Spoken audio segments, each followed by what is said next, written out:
Redox પ્રક્રિયાનું સંતુલન redox chapter માટે ઘણું આઈએમપી છે. તો પહેલાં છે ને એક એનસીઆરટીની જ રિએક્શન છે, 7.5 મતલબ રિએક્શન છે. પહેલાં તો આપણે ધારો કે એફઈ છે, અહીંયા એ છે ને ઓક્સિડેશન પામે છે અને સીઆર છે એ રિડક્શન પામે છે. તો એના આપણે એન ફેક્ટર શોધી લઈએ. તો ધારો કે આપણે એફઈને એ ધાર લઈએ અને CR2O7 ને બી ધાર લઈએ, તો એના એન ફેક્ટર આપણને 1 અને અમુક ક્રમે 6 મળશે. બસ તો આને છે ને અલ્ટરનેટ કરીને ગુણી નાખવાનું.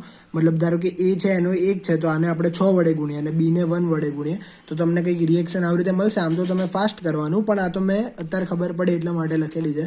પછી છે ને ઓક્સિજન અને હાઇડ્રોજન સિવાયના એટમ જે છે ને એ આપણે બેલેન્સ કરી દેવાના છે. એટલે તમે અત્યારે કરશો ને એટલે ધારો કે જો તમને અહીંયા +6 Fe2 અને +6 3 અને આવી રીતે 2 CR ને બી બેલેન્સ કરી દેવાના છે. પછી આપણે પાછળ જોઈએ ને તો હવે હાઇડ્રોજન અને છે ને ઓક્સિજનને બેલેન્સ કરવાના છે. ધારો કે તમને અહીંયા આપેલું જ હશે કે ધારો કે એસિડિક માધ્યમમાં કરવાનું છે અહીંયા આ એનસીઆરટી માટે.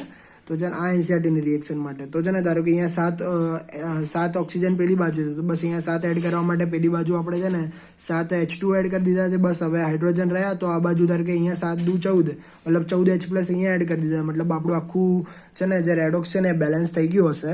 બસ આની આ જ છે. તો તમે આ જે છે જો વિડીયો ગમ્યો હોય તો લાઈક, સબસ્ક્રાઈબ અને સબસ્ક્રાઈબ કરી દેજો. આનું આ જે છે ને બીજી આ એક રિએક્શન છે, તો તમને એનસીઆરટીમાં દેખાડી દઉં.